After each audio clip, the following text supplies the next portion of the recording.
Right. Good evening, everybody. Welcome to night number 13 of our nightly Read Aloud with Dr. Ivey. Today is Wednesday. It is the first day of April. Happy April Fool's Day to everybody. I'm so glad you tune in with us tonight. For those of you that are just now tuning in with our nightly Read Alouds, my name is Trevor Ivey, and I am a very proud educator here in Sumter County in the great state of South Carolina. And like so many of my educator friends and colleagues right here in the Sumter community, across the state of South Carolina, across our nation, and even around the world, are being asked to step up and step out of their comfort zone to redesign teaching and learning experiences to make them very engaging and meaningful for our children during this very unprecedented time when schools are closed all around us. And to that end, I have committed to a nightly Read Aloud just to kind of give some sense of normalcy to aid in what is happening during this time that schools are closed. It's really designed as a activity for families to gather around before we close our eyes for the night, just again to give a sense of normalcy. And so if you joined in last night with us for our Read Aloud was How Full Is Your Bucket? And that book really explored this idea that everyone is walking around with an invisible bucket above their head, and we have two choices to make every day that we carry on about our lives. We can either be bucket fillers or we can be bucket dippers. And this book took us on a journey of Felix, Anna, and Grandpa to really understand what that actually looks like in daily practice at school, at home, and the world around us. And our activity for last night was to think about what are ways that you can actually be bucket fillers during this time that we are home from school and staying indoors and practicing those safety measures in place by being a bucket filler. And so I encouraged all boys and girls to make their own bucket filler poster. And this poster was going to be a bit different than maybe they have done one in the past, because this activity asked them to interview the other members of their family to find out what are ways that their bucket can be filled. Not their own bucket, but others that they live with. And they were supposed to create their bucket and write a short paragraph about how they are going to commit to being bucket fillers while they are home during this time in which schools are closed. So I encourage you, if you haven't sent in your bucket filling poster yet, to please do so. I'll be showcasing the ones that have been received on our Facebook page. But tonight we are going to continue in exploration of that theme of spreading kindness towards others by reading a very special book. And the title of tonight's book, boys and girls, is called The Buddy Bench. And if you look at the front cover of the book, again, you will notice that there is not just one name, but there are two names. And so that tells us, boys and girls, that this book has both an author, the person who writes the book, and it also has an illustrator, the person who draws the pictures. We know just by looking at the front cover of this book that this book can be classified as a fiction text because the pictures are not real. That means that this book has been written for the purpose of engaging an audience in the text. Tonight's book is written by Patty Brozo, and the pictures are illustrated by Mike Diaz. Let's find out what the Buddy Bench is all about.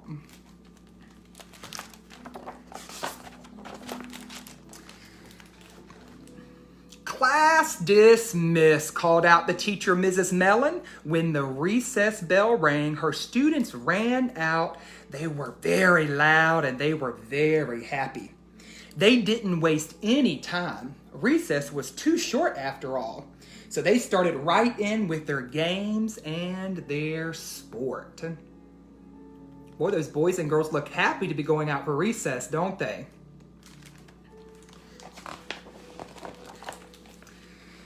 Some boys at recess climbed a mound, or they were playing King of the Hill.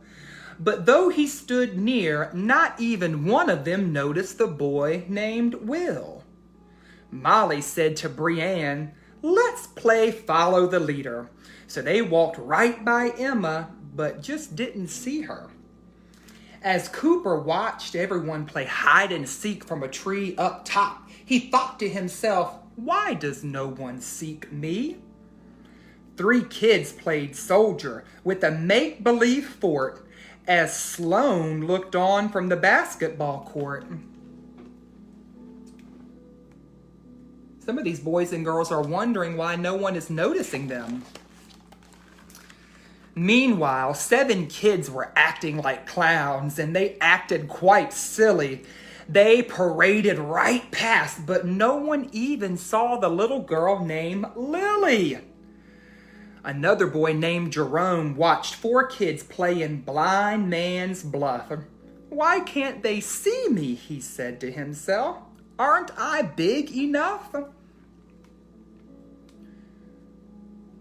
Boys and girls, I wonder why they feel like no one is listening or looking at them on the recess ground. 3 boys played with kites way up high that flew so high in the air, while Gabe sat and he wondered to himself aloud, "Doesn't anyone care?" Then one dancing kite just dropped right from the sky, and that's when Jake went to find it. Gabe found it and he held it up high.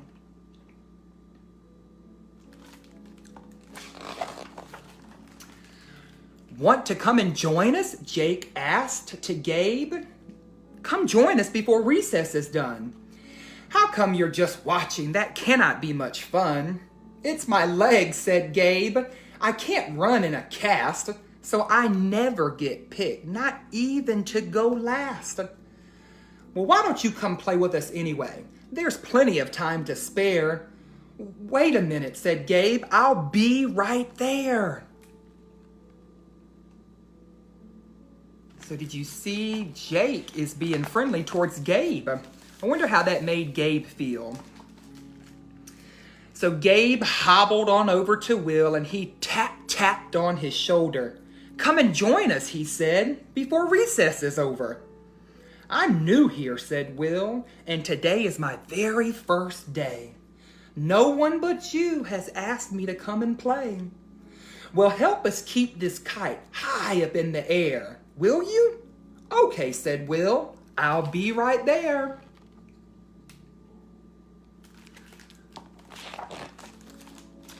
So then Will went over to Emma, and Emma went over to Sloane, each asking the next why she was alone. "There are holes in my pants and even in my shoes," said Emma.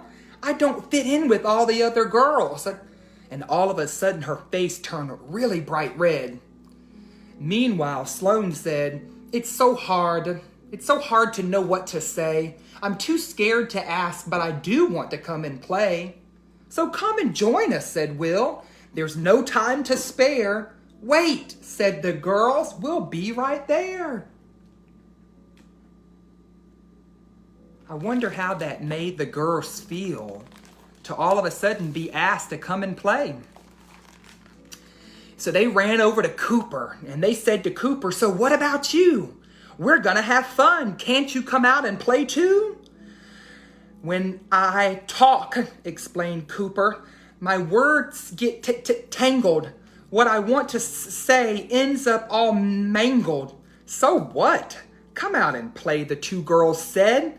"I'll come in a minute. You go on ahead." I wonder how that made CJ feel.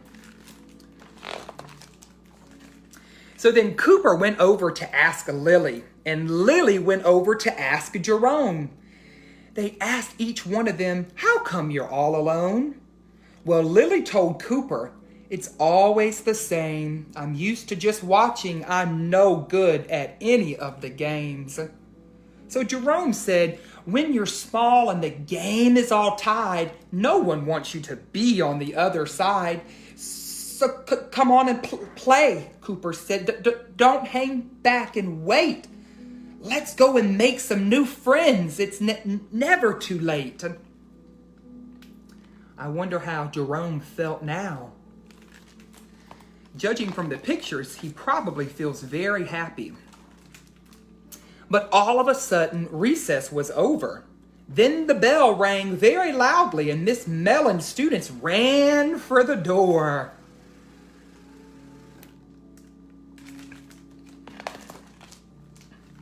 Miss Mellon, Will asked, how could we say, without using words, that we all just want to stay out and play?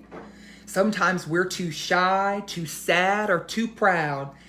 How can we even ask without asking too loud? So Miss Mellon got the class's attention and said, what you need is a seat. You need a seat to wait for a friend or a buddy to meet. It's called a buddy bench, said Miss Mellon, and the entire class agreed.